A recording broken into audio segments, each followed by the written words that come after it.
basically explore. Yeah, I mean, sorry. just gets a counter, but just. I mean, that's still pretty powerful, especially like in a standard where you have all these Simic cards that have effects if they have counters on them. So. And Matt rolls Snake Eyes. All right, we rolled a 3, so we win.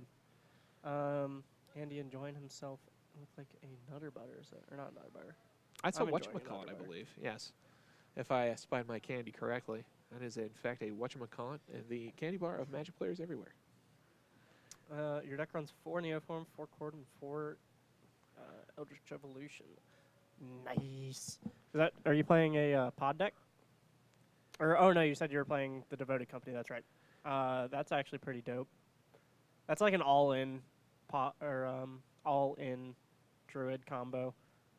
So Matt is going right to Inquisition here, which is kind of a rough play when you're against Tron, and it's ooh. All right, so this hand isn't too scary. We have 2 lands, no way of getting a 3rd land, and Andy's basically relying on top decks right now. Relic is a way to get there, but this hand really doesn't do anything unless we top deck like a green source and something to do with said green source, or top deck our last Tron land. That looks like an All is Dust, which is not exactly what we want to be drawing.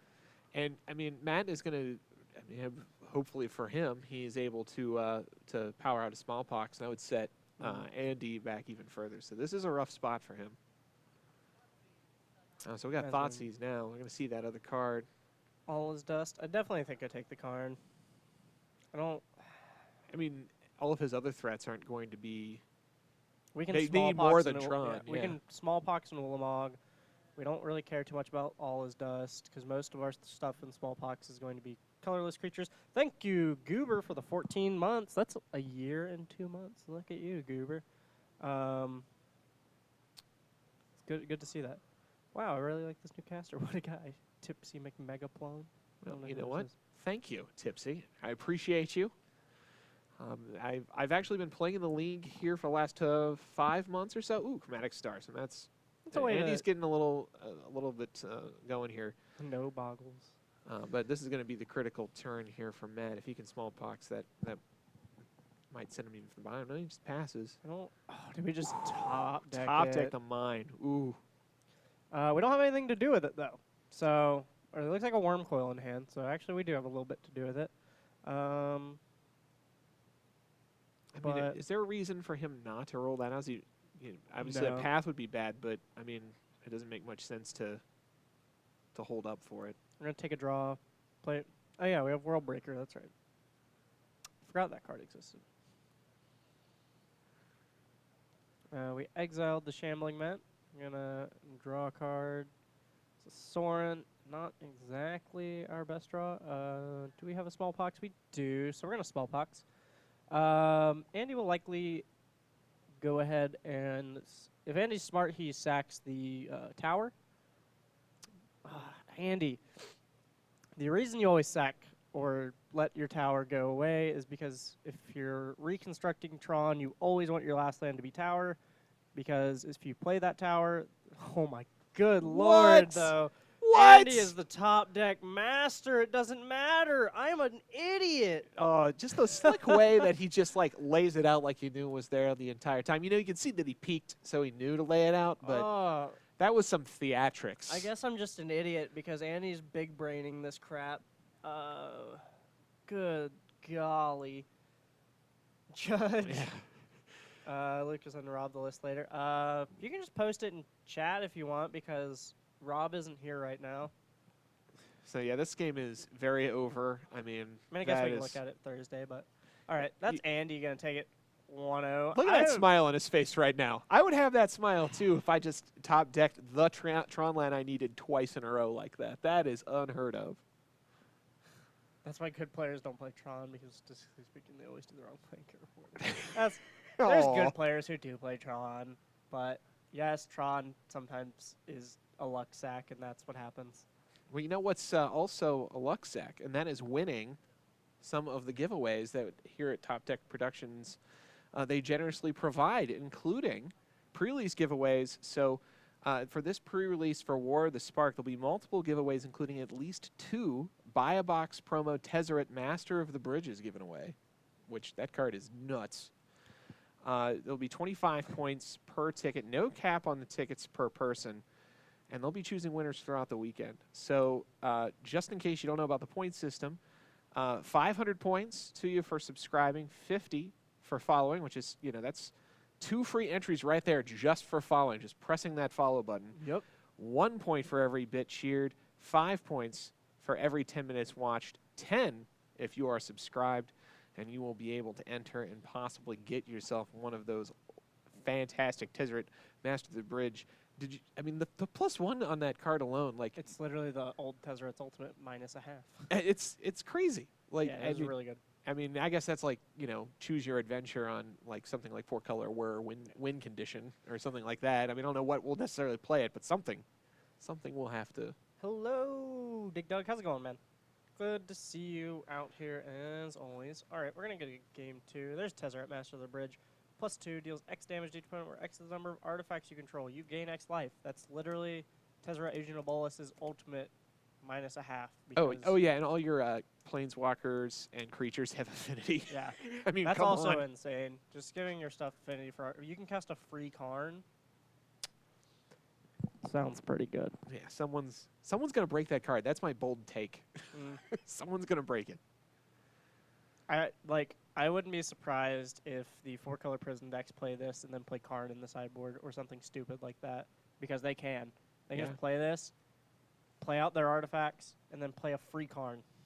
I mean, once this hits the table, if you're 4-color whir, you have won the game. I mean, your +2 is probably drained for 6 or 7, right there. I mean, it's nuts, but. No bonus to recognize all the hard work you do. No. As far as this matchup is concerned here, I think Matt's gonna hope for a little bit less crazy luck from Andy while he's on the draw. I mean, he's got a lot of potential game against Tron, like having all this main deck land destruction as a consequence of your plan. You may have some. I think Reign of Tears is that's modern legal, right? I don't know. I'm trying to think of it off the top of my head. I think it is. I think it was printed in like Time Spiral or something. like that. 10th edition. Okay. Yeah, so he may have some Reign of Tears in the sideboard potentially, which is pretty spicy if he does. And he has more options available to him because of his game plan to not have to care about a giant bomb. Yeah. Than a normal deck might. So he just has to not run into his opponent top decking 2 mines in a row like he knew was there all along. Yeah, that's what he's got to do. Yeah, that's his high IQ play. I'm angry at Andy for doing that. The smile on his face said it all. He knew. I mean, that'll happen never again. Like he's lucky that's on camera because we told people that story. No one would believe him. Yeah, no one would believe him. But I've had that same look on camera too. So. But I'm gonna finish my statement as to why why you should sack the tower. You never want to go after the tower, everybody. Whenever you're destroying Tron lands, you always want to go after the other Tron lands because you want them to spend the mana of the tower into assembling Tron rather than having that mana up, because that 3 mana lets them play an O-Stone that turn versus 2 mana they have to just pass. So it sets them back a little bit, slows them down a little bit, gives you an extra turn to potentially do something. Because you can deal with a O-Stone in their hand. You can't deal with an O-Stone on board, potentially. It's just little plays like that that are always good. It might only come into play 5 times out of 100 matchups, but... When it comes into play, you get mad about it. and then you get... you're pleased with how well you've played if you can remember something like that and take advantage of it. It's not going to come up every time. It's not even going to come up most times, but those times that do are going to be the ones you remember. London Mully. We're not playing London Mulligan. I like the London Mulligan. I think it's going to allow for more games of Magic to become games of Magic if someone mulls low versus non-games of Magic, which I've had many of. Andy did not have to think long before shipping that. I didn't really get a good look at what it was. Never mind. I hate this caster. He doesn't reduce his fractions. I do math at work at my actual job all day. I come here to commentate on Magic, not to do fractions. Tipsy make Megaplum. So I'm okay with disappointing you on that. I mean, okay, never kill towers unless you want to surgical them, just for funsies. So Andy, if you want a surgical, always surgical tower, just for the mean of it. Andy's keep 2 Tron lands, 2 stars, Forest, and Ancient Stirring. So yeah, he's got to... Thoughtseize taking Ancient Stirrings, which is it's perfectly fine. He's got basically the reverse of his last hand, which is like everything he needs to get to Tron, Yeah. and none No of the payoff payoffs. cards. That's okay. If we know Andy like we did last game, we'll see exactly the same thing of him just top decking out of it. Here's Dampening Sphere, so that's got to be a premium sideboard card for Matt. I mean, his game plan is not to cast more than 1 spell a turn for the most part, so that's not going to tax him. Meanwhile, now Andy's one advantage, which is he was close to getting Tron right off the bat, not feeling quite as good. He got Ghost Quarter. It's come in handy if he wants to try and interfere with Matt's mana fixing, which I know can be a little rough. Stony Silence Oof. as well. We're going to get to crack that, so not going to do too much, but it's going to stop any relics or maps or anything off the top, potentially. This is slowing down Andy a lot. He has a Thragtusk in hand, so we do have a turn 5 play if we get to there. I don't think there's any reason to not just play out the star, honestly. If you are able to get down Karn and get rid of the Stony Silence, then it's just value. So we might as well just play it out, in my opinion. Yeah, he's got nothing else to do right now with his mana. Yeah, so might as well. And Star, unlike Sphere, gets you value if they destroy it in any way, so you don't really care too much if it gets killed. Looks like we might just pass on that side, Matt did not have a land drop, nor does he seem to have a threat, so this gives Andy a little bit more of an opening to maybe just get to cast his cards the hard way. He's out of land, so he's in top deck mode or bust. Matt is currently stuck on black mana, and that is Ooh, fixed by a there it is. Koerbel. All right, so we're going to get to cast this Smallpox we have in hand. We're going to use a sack of Flagstones of Trocare and go get a basic. So we are... Yeah, is Andy going to blow that up with, or is he just going to sacrifice it? Yeah, he's just sacking it, it looks like. All right, for those of you who don't know, Flagstones of Trocare, when it's put in the graveyard, you may search your library for a plains card, put it into play tapped. If you do, shuffle your library. So this is this bit breaks the symmetry of Smallpox. Helps you stay ahead on your opponent when normally you'd be behind or even. Yeah, like low-key mana fixing, too. Obviously, he just got a Yep. Godless Shrine with that, so now he's got no problems when it comes to his mana, even if, for whatever reason, that Urbog were to go away. Yep. And I believe we have a Sorin or something of that. Maybe that's a Liliana. I think that's a Liliana, the last hope. A Fulminator Mage as well. I think, yeah, definitely just play out the Lily. Ooh, a and start. Masterpiece one, too. That's a nice-looking Yeah. We're going to tick down. one. Ooh. Yeah, I Yeah. see a Fulminator Mage in his graveyard. That's... We have two Fulminator Mages in hand, one in graveyard, a Liliana that we're going to keep plussing up. Matt's in a really commanding position right now. Okay, this... He's going to get tower, play it. We have 3 mana. Yeah, Matt is in an absolutely commanding position right now. Sorin. Ooh. Yeah, I don't think there's a whole lot that can bail Andy out at this point. He definitely would have to get rid of the Dampening Sphere first, even if he was able to assemble Tron. Right now, I see 2 power plants and a tower. He just needs another land, though, and this Thragtusk comes online.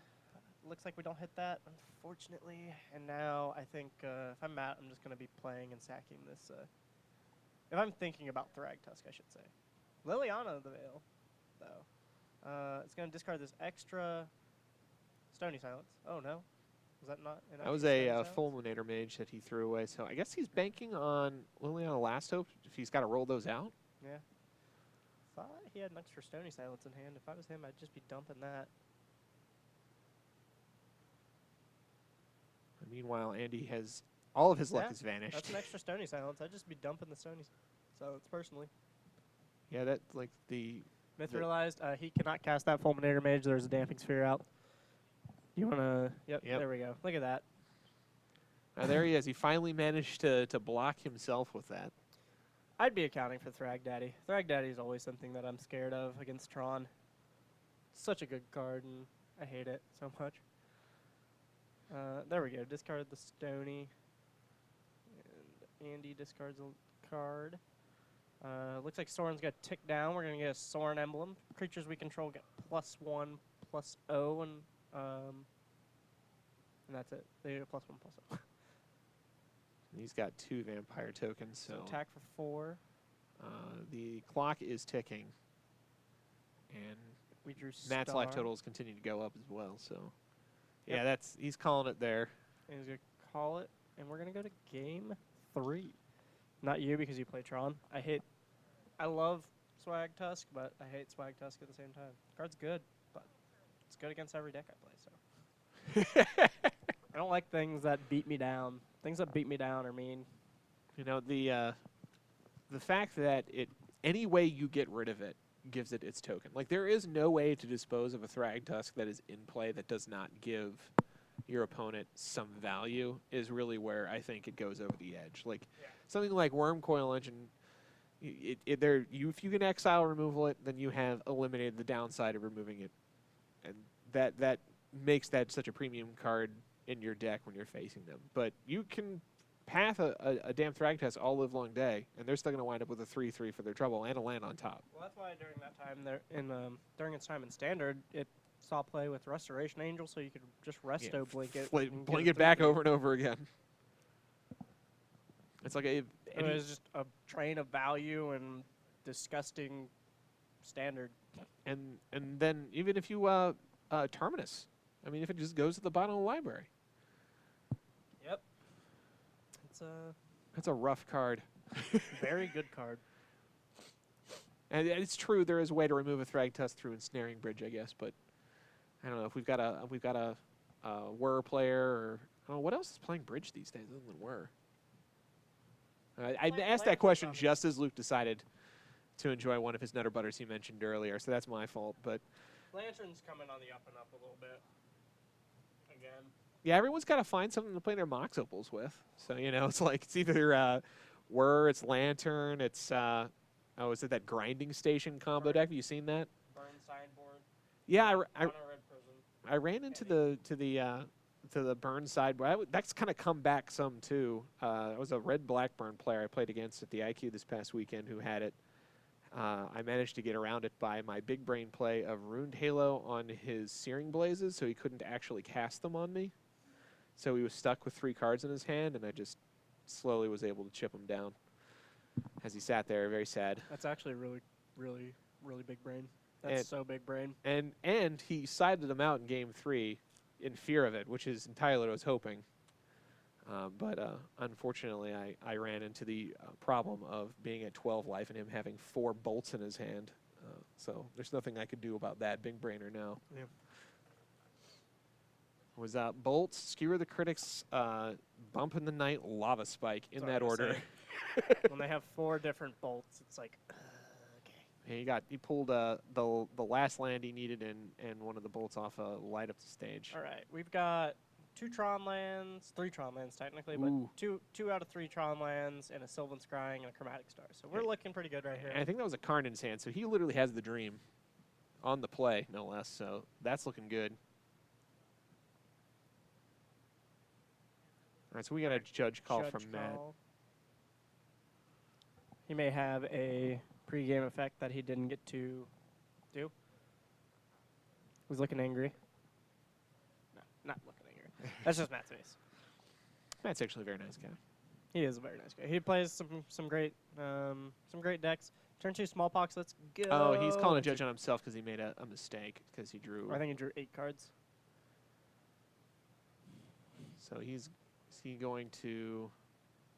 What's the solution here? I think he drew 8 cards, but if you're on the play, it doesn't. Oh, right. So you just skip your draw phase. Okay. That's what I imagine. It's just he keeps it. I do like that for a lot of mistakes these days, even in Comp Realm, that if you call the judge on yourself when you've made a mistake, punishment is usually just a relatively minor fix, rather than something as significant as a game loss or something like that. All right. And we're going to Sylvan Scrying, go get this other land. I don't think Matt has a good answer to this right now. I don't think we have a Smallpox, and I don't think we have a Damping Sphere, so this is a little bit unfortunate. Yeah, it can depend on the problem and the judge. I know that at the IQ I was at this past weekend, for example, my opponent had sideboard cards in his deck that he forgot to side out, drew into him with his opening hand on our first game, and then called the judge on himself. And the solution was essentially he de-sideboarded, made his mulligan decision, and then I got to take a card out of his hand, which, you know, certainly like less severe than a game loss, and I think appropriate since he's calling it on himself. Nothing actually happened yet. Yeah, unless you're Mr. Robert Meadows reporting your own baubles being, well, that's a fraudulent deck list more than a judge call. All right, we're gonna fetch. Oh no, we're gonna play this. Sorry, I thought we were fetching still. I think we definitely just have to play the Smallpox in our hand. Oh, absolutely. He needs to keep him off Tron, and that's the #1 way to do it. I know he's probably feeling bad on it because Andy just has an extra tower, though, so I don't think he cares too much. Yeah, I mean, I imagine Matt didn't want to thought about it because he wants a Flagstones out before he poxes so that he can stay on curve. But, you know, his opponent's already got 2 Tron lands. He knows he's got a third behind. You know, you gotta do it and hope he doesn't have the third. Unfortunately for him, he does.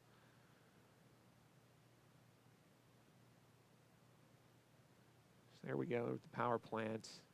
And we're going to see the map, I think. Or both a map and, is that a chromatic sphere? All right, just the sphere. And then pass. And Matt is going to Thoughtseize. All right, that's really good. That is very good. That Karn is going bye-bye. Play the Shambling Matt, pass the turn. And hopefully Andy just... Oh, did he top decked a Karn? Andy, get out of here! Get the hell out of here with that! Tick down on your Shambling Vent. Oh my goodness gracious, that is some nonsense, sir. Ugh. You're gonna throw our team in Two-Headed Giant? No, please, Robert. We gotta win. I'm angry. That is nuts. That is nuts. With a straight face. Yeah, it's like, you know what? It's just his day to draw well, and he knows it. And he knows it. I think Matt's even just like, all right, you know, I'm just going to fetch and probably die. Yeah, I mean, what do you do?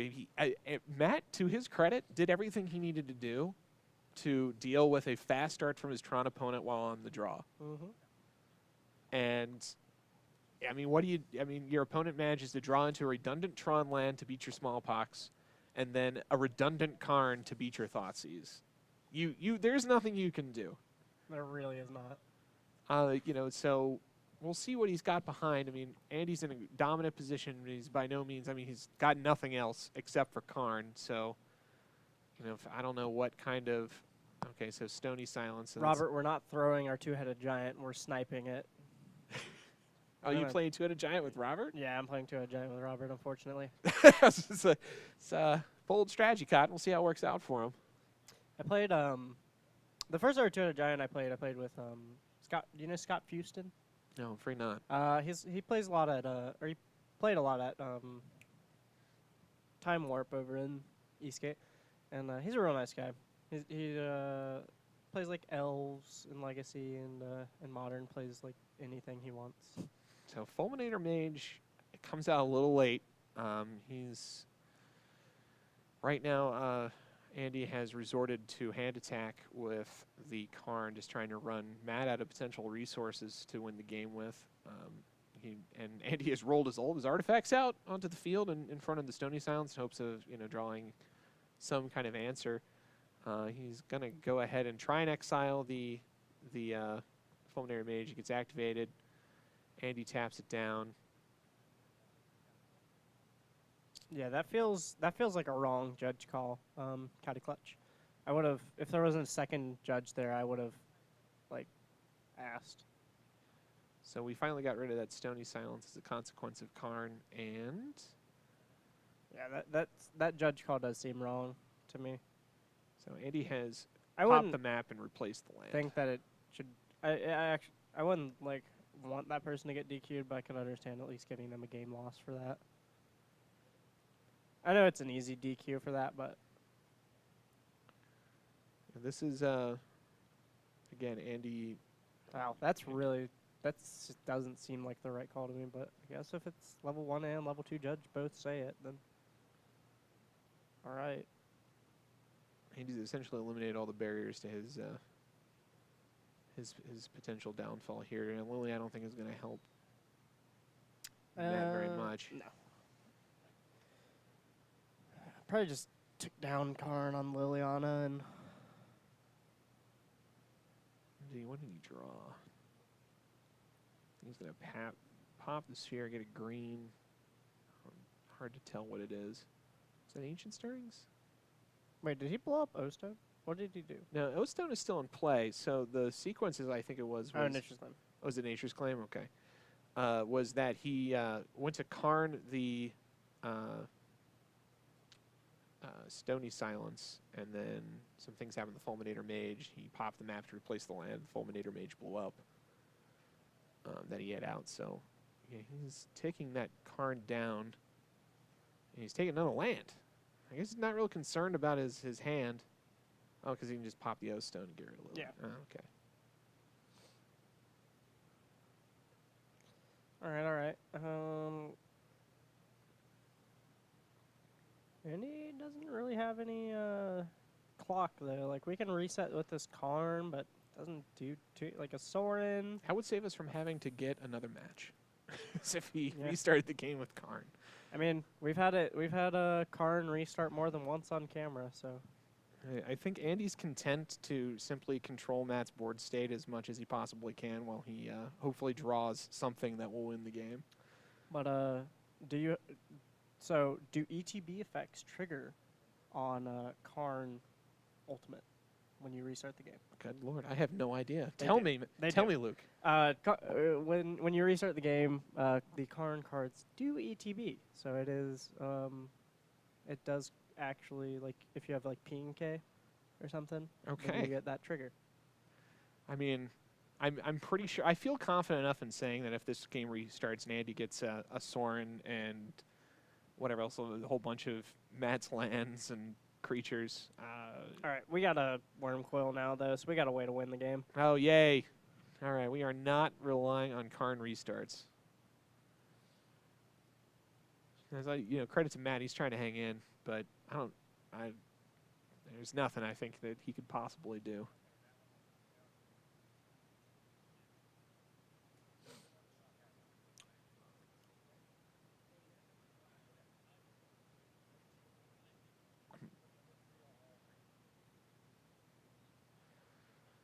So, what is Matt? He's shuffling his deck?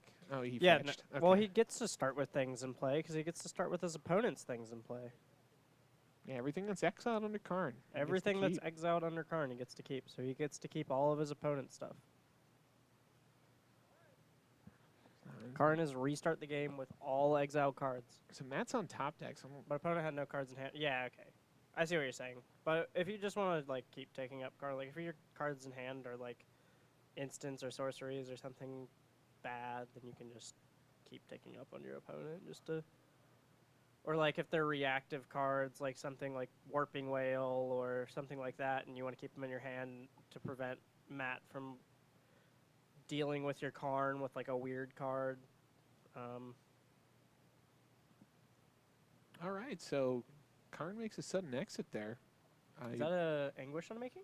I believe it is. So we just Anguished Unmaking a Karn. That's interesting. So Matt lost 3 life. Is going to go down to 3. We're going to look to draw a Path to Exile off the top. And hope for the best. That is basically it. That's the only thing that could possibly save Matt at this point from death. Path. If it's a second Anguish Unmaking, that's going to be truly unfortunate. So this will not save him. Yes, it was. All right, we're going to go out on our own terms. There we go. That's it.